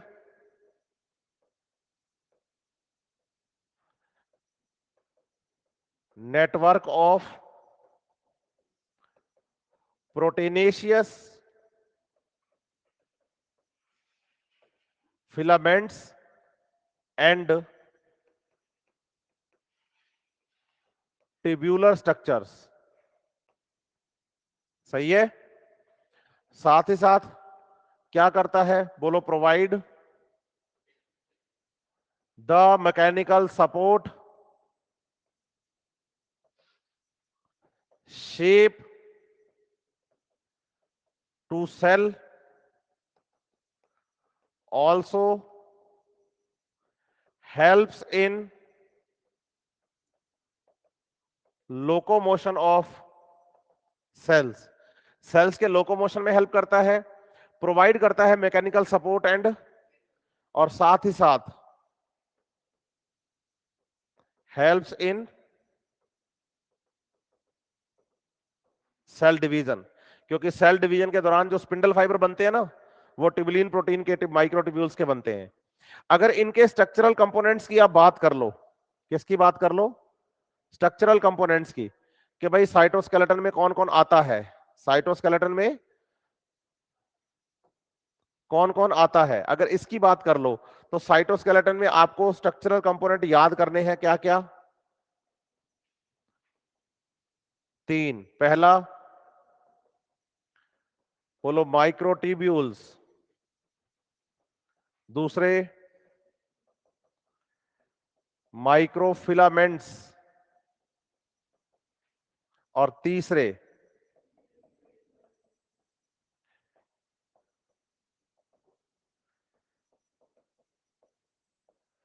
इंटरमीडिएट फिलामेंट्स। फर्स्ट कौन से हैं, माइक्रोट्यूब्यूल्स, दूसरे माइक्रोफिलामेंट, और तीसरे इंटरमीडिएट फिलामेंट। इनके बारे में याद करना कि माइक्रोट्यूब्यूल्स हैं तो ट्यूब्यूलर स्ट्रक्चर होगी, इनका डायमीटर सबसे ज्यादा होता है, याद रखना आप ये, ठीक है, समझ रहे, लगभग बोलो 25 नैनोमीटर के अराउंड इनका डायमीटर है, ठीक है। उसके बाद आपको याद करने हैं माइक्रोफिलामेंट्स। जो माइक्रोफिलामेंट्स हैं वो फिलामेंटस स्ट्रक्चर होते हैं, और इनके अगर डायमीटर की बात करें तो आपको बताना है कि अप्रोक्सीमेटली 6 to 7 नैनोमीटर है इनका डायमीटर। और अगर बात करते हो इंटरमीडिएट फिलामेंट्स की, तो इंटरमीडिएट फिलामेंट्स जो होते हैं वो फिलामेंटस रोड लाइक स्ट्रक्चर है, लेकिन उनका जो डायमीटर होगा वो माइक्रोट्यूब्यूल से तो कम, लेकिन माइक्रोफिलामेंट से ज्यादा। तो बोलो 8 से 12 नैनोमीटर, 8 से 12 नैनोमीटर इनका क्या मिलता है, डायमीटर मिलता है। बोलो ये हमारे सिलेबस में है नहीं तो उनको हमने पढ़ना भी नहीं, तो बात हम माइक्रोट्यूब्यूल्स की और किसकी करेंगे, माइक्रोफिलामेंट्स की। आप बताइए कि microtubules made up of tubulin protein, सही है। इनसे जो स्ट्रक्चर्स फॉर्म होती हैं, स्ट्रक्चर्स ऑफ माइक्रोट्यूब्यूल्स में, एक तो आपको याद करना है सीलिया एंड फ्लैजेला, मैं पढ़ाऊंगा आपको ये। दूसरा आपको याद करना है सेंट्रियोल्स या सेंट्रोसोम, ये भी अभी पढ़ाऊंगा मैं आपको। और तीसरे आपको याद करने हैं स्पिंडल फाइबर्स। ये हम पढ़ेंगे लेकिन अभी नहीं, ड्यूरिंग सेल डिवीजन पढ़ेंगे, सही है बात या नहीं। तो आप बताइए कि तीन स्ट्रक्चरल कंपोनेंट है हमारे पास साइटोस्केलेटन में। जो पहला कौन है, माइक्रोट्यूब्यूल, किसके बने हुए हैं, इनका डायमीटर कितना है। हालांकि मैं क्लियर कर दूं कि डायमीटर जो आपको पढ़ा रहा हूं ना, 25, 6 से 7 और 8 से 12, ये एनसीईआरटी में दिया हुआ नहीं है, लेकिन नीट से पहले एग्जाम में आ गया था, ये 2016 से पहले के एग्जाम में पूछ लिया गया था डायमीटर इसका। तो ये डायमीटर पूछा गया था माइक्रोफिलामेंट्स का। पूछो क्यों, क्योंकि मसल्स के जो एक्टिन होते हैं ना, वो माइक्रोफिलामेंट होते हैं, और उसके बारे में मस्क्यूलर सिस्टम में है, स्केलेटन सिस्टम में, समझ रहे हैं मेरी बात या नहीं, एक्टिन के बारे में। तो वो क्वेश्चन वहां का था, लेकिन उसे सेल बायोलॉजी के साथ जोड़कर पढ़ाया भी जाता है कि भाई माइक्रोफिलामेंट्स का साइज पूछ लिया गया था। समझ रहे हैं मेरी बात या नहीं। इसमें आप एग्जांपल ले सकते हैं एक्टिन प्रोटीन का। किसका एग्जांपल ले सकते हैं? एक्टिन प्रोटीन का। ये ध्यान रखिएगा। और ये काम अपना है ही नहीं। बोलो मैं केवल फोकस किस पे करूंगा? क्योंकि मुझे सीलिया फ्लैजेला पढ़ाने हैं, मुझे सेंट्रियोल पढ़ाना है, मुझे स्पिंडल फाइबर पढ़ाना है। सही है बात या नहीं? तो हम इन पे फोकस नहीं करेंगे, क्योंकि ये आप मसल में पढ़ोगे, वो हमारे सिलेबस में है ही नहीं।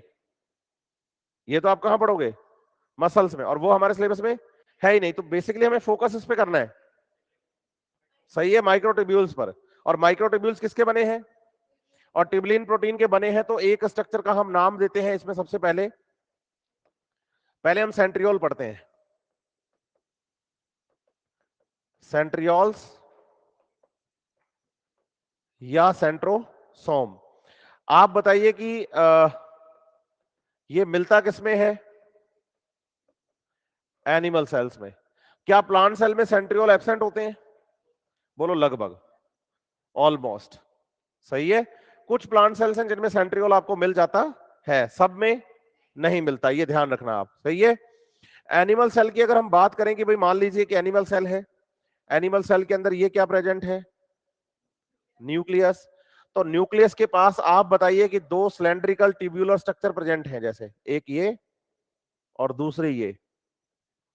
इसमें से इस ट्यूब्यूलर स्ट्रक्चर का नाम, इस ट्यूब्यूलर स्ट्रक्चर का नाम, दो सेंट्रियोल, दोनों एक दूसरे के 90 डिग्री पर होते हैं, और दोनों सेंट्रियोल्स को मिलाकर नाम डिप्लोसोम। ठीक है। अब आप बताइए कि भाई जो सेंट्रियोल या सेंट्रोसोम होते हैं, ये भी स्ट्रक्चर कैसी है? Membrane less. तो इसके चारों तरफ क्या मिलेगा आपको? साइटोप्लाज्म। मतलब जो साइटोप्लाज्म है वही इनके साथ डायरेक्ट कांटेक्ट में आएगा ना। तो बताइए, cytoplasm which present around the centrioles, which present is known as सेंट्रोस्फेयर, और डिप्लोसोम और सेंट्रोस्फेयर को मिलाकर नाम देते हैं सेंट्रोसोम। समझ रहे हैं मेरी बात या नहीं? अब बताओ कि सेंट्रोस्फेयर तो वही साइटोप्लाज्म ही है एक तरह का। सेंट्रोस्फेयर तो साइटोप्लाज्म ही है एक तरह का। यस और नो? तो बेसिकली हमें बात जो करनी है वो किसके बारे में करनी है? सेंट्रियोल के बारे में। और सेंट्रियोल कितने हैं? दोनों में से किसी एक सेंट्रियोल को पढ़ लो, दूसरा अपने आप ही पढ़ा गया। दोनों में से किसी एक को पढ़ लो, दूसरा तो क्यों? क्योंकि दोनों का इंटरनल स्ट्रक्चर सेम होता है। सही है बात या नहीं? तो बताओ, arrangement of microtubules in centriole is 9+0। 9 जो है वो पेरिफेरल ट्यूब्यूल होते हैं, जो कि यहां पर ट्रिपलेट की फॉर्म में है। किसकी फॉर्म में?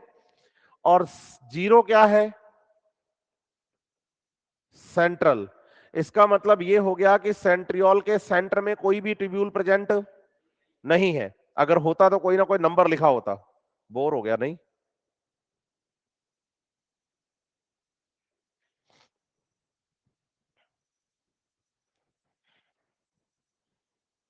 बहुत पढ़ाता है मास्टर।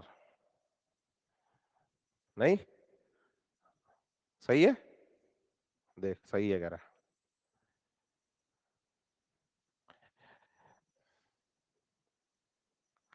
चलो बताइए कि जब हम सेंट्रियोल की बात करते हैं, किसकी? तो इसमें कितने ट्रिपलेट हैं?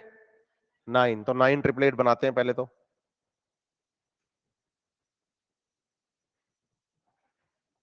1, 2, 3, 4, 5, 6, 7, 8 और 9।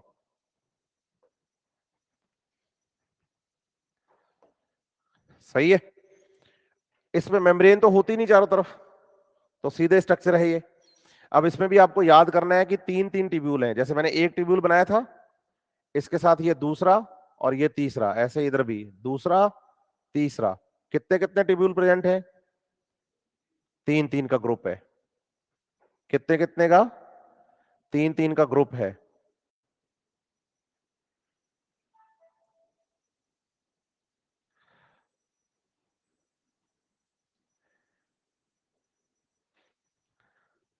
सही है।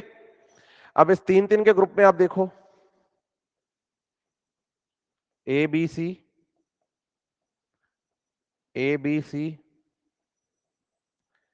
इसमें क्या तीनों ट्यूब्यूल को अलग अलग नाम दिया जाता है। बोलो, एक का नाम ए होता है, दूसरे का नाम बी होता है, तीसरे का नाम। अब ए बी सी कैसे डिसाइड करते हैं वो भी मैं आपको बता देता हूं। हालांकि आपके काम का नहीं है, ये काम का नहीं है। ट्रिपलेट में आप बताओ, पहला ट्यूब्यूल पूरा होता है, दूसरा ट्यूब्यूल पहले के साथ शेयरिंग से बनता है और तीसरा ट्यूब्यूल दूसरे के साथ शेयरिंग से बनता है। जो ट्यूब्यूल पूरा होता है उसको तो नाम क्या देते हैं? जो ए के साथ शेयर करके बनता है और जो बी के साथ शेयर करके बनता है, और इस पूरे को नाम क्या देते हैं? ट्रिपलेट। और ये पूरा बना हुआ किसका है? ट्यूबुलिन प्रोटीन का।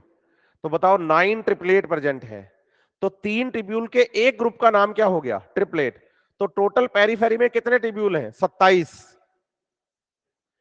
27 माइक्रोट्यूब्यूल्स प्रेजेंट हैं। समझ रहे हैं मेरी बात या नहीं? अगर आपसे पूछा जाए कि सेंट्रियोल के पेरीफेरी में कितने माइक्रोट्यूब्यूल्स हैं, तो आप बताइए कितने हैं? हाँ। और आप बताइए, सेंटर में कोई ट्यूब्यूल प्रेजेंट नहीं है। बस यहां पर क्या होता है बोलो? प्रोटीन डिपॉजिट रहती है ऐसे।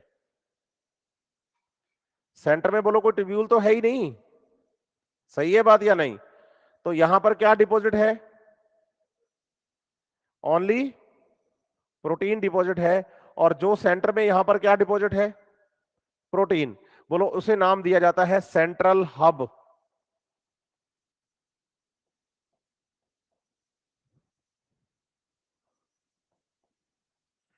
Central hub.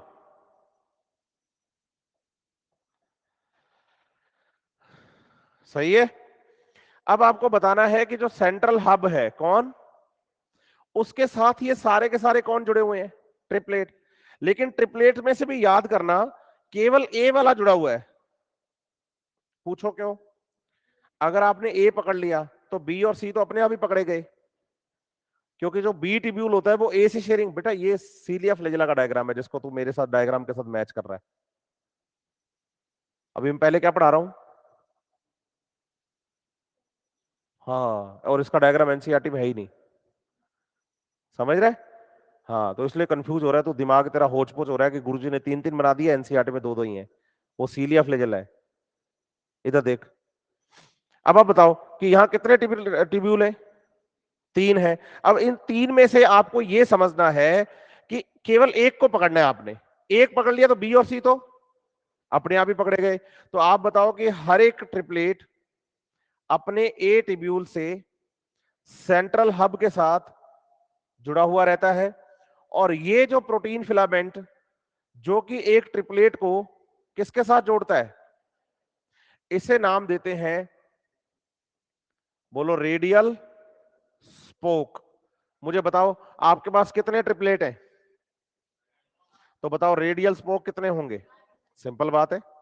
और साथ ही साथ याद रखिए कि हर एक ट्रिपलेट का ए ट्यूब्यूल दूसरे ट्रिपलेट के सी ट्यूब्यूल से जुड़ा हुआ होता है। एक का ए ट्यूब्यूल दूसरे के, इसे नाम देते हैं, बोलो, ए सी लिंकर, या इसका दूसरा नाम इंटर ट्रिपलेट ब्रिज। क्या नाम है? एसी लिंकर या इंटर ट्रिपलेट ब्रिज। ठीक है। साथ ही साथ आपको यह समझना है कि जो इंटर ट्रिपलेट ब्रिज और हमने ये रेडियल स्पोक पढ़े हैं, इन रेडियल स्पोक पर कई जगहों पर बोलो प्रोटीन डिपॉजिट रहती है ऐसे।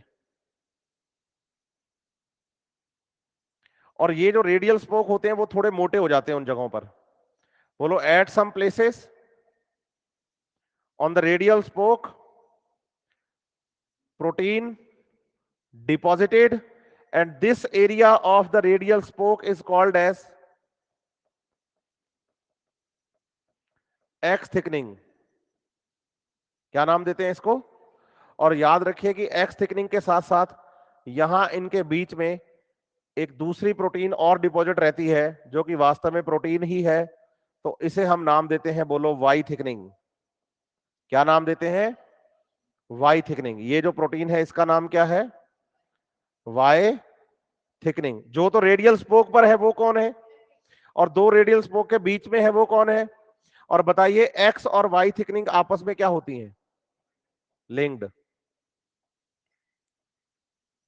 एक्स और वाई थिकनिंग आपस में क्या होती हैं? लिंक्ड होती हैं। सही है बात या नहीं?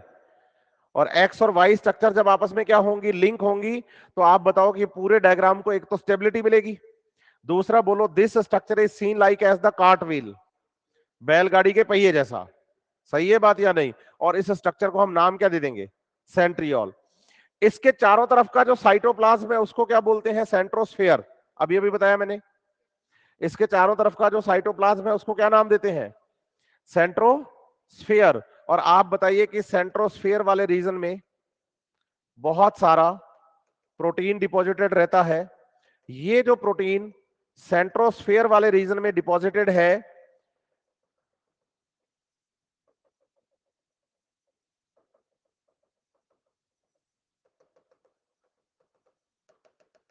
है ना, ये जो प्रोटीन सेंट्रोस्फेयर वाले रीजन में क्या है? डिपॉजिटेड है। इसको नाम देते हैं, बोलो, एमॉर्फस पेरीसेंट्रियोलर मटेरियल, या इसका दूसरा नाम बोलो मिस्यूल्स। या तो क्या बोलोगे? मिस्यूल्स, या क्या बोलोगे? Amorphous pericentriolar material. और ये पूरी स्ट्रक्चर प्रोटीन स्ट्रक्चर होती है। तो ट्रिपलेट कितने है? सेंटर में कौन है? क्या ट्रिपलेट है? सेंटर में कोई ट्यूब्यूल है? नहीं है। रेडियल स्पोक कितने हैं? क्या ये मेम्ब्रेन बाउंड है? सेंट्रियोल कितने होते हैं? मेम्ब्रेन लेस या मेम्ब्रेन बाउंड? दोनों एक दूसरे के पैरेलल या परपेंडिकुलर? बस इतने में काम हो जाएगा आपका। ठीक है। नेक्स्ट जो आएगा बच्चे, वो अपने पास स्ट्रक्चर है सीलिया एंड फ्लैजेला। आप बताइए सीलिया जो होते हैं वो लेंथ में कैसे होते हैं? शॉर्ट। और फ्लैजेला लेंथ में लॉन्ग। शॉर्ट है लेकिन इनके नंबर क्या होते हैं? मोर। लॉन्ग है लेकिन इनके नंबर क्या होते हैं? Less. But internal structure is same. दोनों की इंटरनल स्ट्रक्चर बिल्कुल क्या होती है? सेम। सीलिया की लेंथ छोटी है, फ्लैजेला की लेंथ बड़ी है। सीलिया की लेंथ छोटी है, फ्लैजेला की लेंथ बड़ी है। हाँ या ना? यस और नो? नंबर किसके ज्यादा है? बोलो, जो साइज में छोटा है उसके नंबर, जो साइज में लंबा है उसके नंबर कम है। और दोनों की इंटरनल स्ट्रक्चर बिल्कुल सेम है। और आप बताइए कि cilia flagella filamentous outgrowth on cell surface, cell की सरफेस पर बाहर की तरफ फिलामेंटस आउटग्रोथ है। यस और नो? और साथ ही साथ याद रखिए, पूछिए क्या, कि सराउंडेड बाय सेल मेम्ब्रेन, कि बाहर की तरफ फिलामेंटस स्ट्रक्चर है और सराउंडेड बाय सेल मेम्ब्रेन। पूछो कैसे? आप बताओ कि मान लीजिए ये अपने पास कोई सेल है, ठीक है। एग्जाम्पल के तौर पे मैं इसे मान लेता हूं कि ये एक एनिमल सेल है। इस एनिमल सेल के साइटोप्लाज्म में एक स्ट्रक्चर है जिसका नाम है बेसल बॉडी। क्या नाम है? वहां से आप बताएंगे कि एक हेयर लाइक आउटग्रोथ बाहर निकलती है प्रोटीन से। ये प्रोटीन की जब हेयर लाइक आउटग्रोथ यहां से बाहर निकलती है, तो आप बताएंगे कि जब ये बाहर जाएगी तो ये अपने साथ सेल मेम्ब्रेन को भी ले जाएगी। तो आप बताओ कि ये एनिमल सेल की क्या है? Cell membrane. जब ये प्रोटीन फिलामेंट बेसल बॉडी से क्या होता है, तो सेल मेम्ब्रेन को भी साथ ले जाता है। अब जब आपने इस प्रोटीन फिलामेंट का यहां से क्या पढ़ा, टीएस, ट्रांसवर्स सेक्शन, तो ट्रांसवर्स सेक्शन में सबसे बाहर की तरफ क्या मिला, सेल मेम्ब्रेन मिली, इसलिए हम कह रहे हैं सराउंडेड बाय सेल मेम्ब्रेन। और ये अंदर की तरफ ये जो प्रोटीन फिलामेंट दिख रहा है ना आपको, ये वाला जो कि बाहर की तरफ ग्रोथ करता है, इसे कहते हैं, बोलो, एक्सोनीम। क्या कहते हैं? और आप बताइए, इसमें माइक्रोट्यूब्यूल्स का अरेंजमेंट 9+2 का अरेंजमेंट होता है। कैसा अरेंजमेंट होता है? तो आप बताएं यहां पर arrangement of microtubules is 9+2, 9 peripheral, 2 central. लेकिन ये पेरिफेरल क्या होते हैं, डबलेट, जो कि आपने सीलिया इसमें सेंट्रियोल में क्या पढ़ा था, ट्रिपलेट। यहां क्या पढ़ोगे, डबलेट। और सेंटर में जो सेंट्रल होते हैं वो सिंगलेट होते हैं, मतलब सिंगल सिंगल प्रेजेंट होते हैं। सही है। अब ये होते कैसे हैं, इस पे थोड़ी बात कर लें हम।